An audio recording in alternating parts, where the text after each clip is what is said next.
जी सब आज कोटा में ग्रीनफील्ड एयरपोर्ट बने, इसके लिए माननीय प्रधानमंत्री जी ने पिछली आम सभा में भी कहा था और मैंने भी माननीय प्रधानमंत्री से कई बार इस विषय की चर्चा की थी। इसकी ज़मीन आवंटन की प्रक्रिया पूरी हो चुकी है। जो इलाका था वो 406 हेक्टेयर में से केवल 33% के अलावा बाकी फॉरेस्ट इलाका था। वन विभाग इलाका होने के कारण बहुत दिक्कत थी, लेकिन वो वन विभाग का डाइवर्जन हो चुका है। उसके पैसे जमा कराने की प्रक्रिया में देरी हुई थी। केवल 127 करोड़ रुपया राज्य सरकार को देना था, क्योंकि एयरपोर्ट के अंदर राज्य सरकार को भार रहित ज़मीन देना ये प्रक्रिया भी है और अभी तक परंपरा भी रही है कि सभी राज्यों ने भार रहित ज़मीन राज्य ही उपलब्ध कराता है, क्योंकि राज्य ही ज़मीन का मालिक होता है। 127 करोड़ में से केवल 21 करोड़ रुपए नगर विकास न्यास ने जमा कराए थे, जिसमें कई स्मरण पत्र लिखे, कई बार पत्राचार हुआ, लेकिन पैसे जमा कराए। जैसे ही राज्य में भाजपा की सरकार आई, माननीय मुख्यमंत्री से मैंने चर्चा की, भजन लाल जी से, और उन्होंने 22 दिसंबर को बाकी पैसा जमा करा दिया। इसके साथ ही यहाँ पर हाई टेंशन लाइन जारी है, जो आपने देखी होगी। ये हाई टेंशन लाइन ही एक बड़ी कठिनाई थी, उसके लिए भी आज एमयू हो चुका है और उसका शिफ्टिंग का काम भी शुरू हो जाएगा। डीपीआर का काम साथ साथ चल रहा है और एयरपोर्ट अथॉरिटी के लोगों का कहना है कि देश में इससे बढ़िया कोई लैंड नहीं है। हाईवे है, लैंड की मिट्टी बेहतर है, आसपास कोई पहाड़ी नहीं है।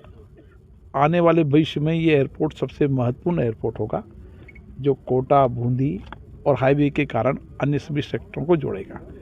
कोटा से इसकी दूरी 15-17 किलोमीटर है, बूंदी से इसकी दूरी 20 किलोमीटर है।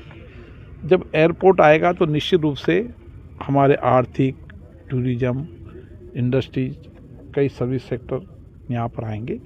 हमारी कोशिश है कि एक आईटी का हब कोटा बने। तिबल आईआईटी यहाँ शुरू हो चुकी है और एयरपोर्ट आने से कई सारी चीज़ें जिसका बरसों तक इंतज़ार है, मुझे लगता है कि जैसे डीपीआर फाइनल होगी, इसकी सारी प्रोसेस प्रक्रिया शुरू हो जाएगी। एयरपोर्ट अथॉरिटी के अधिकारी यहाँ पर आए हैं दिल्ली से, आज दोनों ज़िले के कलेक्टर हैं। मैंने कहा है कि इस काम को हम शीघ्र शुरू करें और साइमल्टेनियसली जब तक ज़मीन के साथ डीपीआर बनना, डीपीआर के साथ और डिपार्टमेंटों की एनओसी आना, वो भी प्रक्रिया शुरू हो चुकी है। मुझे लगता है कि अब समय आ गया कि हम इस एयरपोर्ट की शुरुआत जल्दी से जल्दी कर पाएंगे। क्या आप समझ सकते हैं कि शिलान्यास बहुत नज़दीक है? शिलान्यास भी हो जाएगा और शुरू भी हो जाएगा, काम दोनों है। कुछ डीपीआर बनना भी बाकी है, क्योंकि डीपीआर के लिए पावर ग्रिड का शिफ्टिंग होना ज़रूरी था। पावर शिफ्टिंग का आज एमयू हो गया, ये बड़ा काम था, क्योंकि ये एक बड़ा स्ट्रगल था यहाँ पर। और मुझे लगता है कि 1.5 साल के अंदर ये साइमल्टेनियसली पावर ग्रिड भी उड़ जाएगी, साथ साथ साइमल्टेनियसली डीपीआर भी बन जाएगी और काम भी साथ के साथ शुरू हो जाएगा। हमने डीपीआर का बनाने का काम ज़मीन एयरपोर्ट अथॉरिटी के शिफ्ट होने के पहले से ही शुरू करा दी थी, क्योंकि हमें पता था एयरपोर्ट अथॉरिटी की ज़मीन खाते में आएगी, उसके बाद डीपीआर बनाएगी तो 2 महीने और डिले होंगे। इसलिए मैंने कहा कि डीपीआर बनाना शुरू कर दो। ये भी देश में पहली बार हुआ हो कि बिना एयरपोर्ट अथॉरिटी की ज़मीन के शिफ्ट हुए डीपीआर बनने का काम शुरू हो चुका है।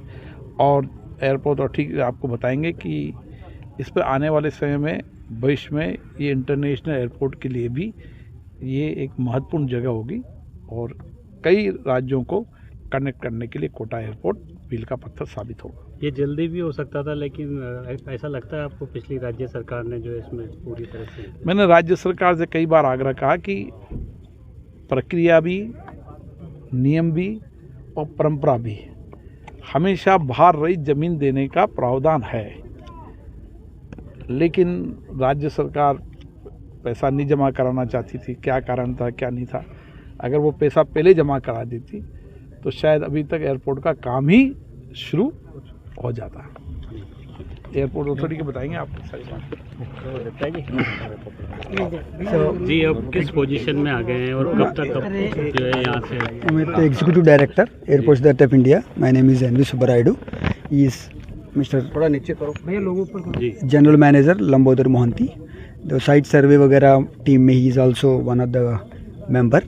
So हम लोग जैसे ही ज़मीन मिल जाएगा एयरपोर्ट्स अथॉरिटी का नाम में, हम कंस्ट्रक्शन टेंडर्स वगैरह शुरू करेंगे. And already consultant has been appointed.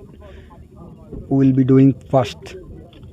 This airport is in phase 1 we will be developing for 500 passengers arrival and 500 passengers departure. This is phase 1 to start with.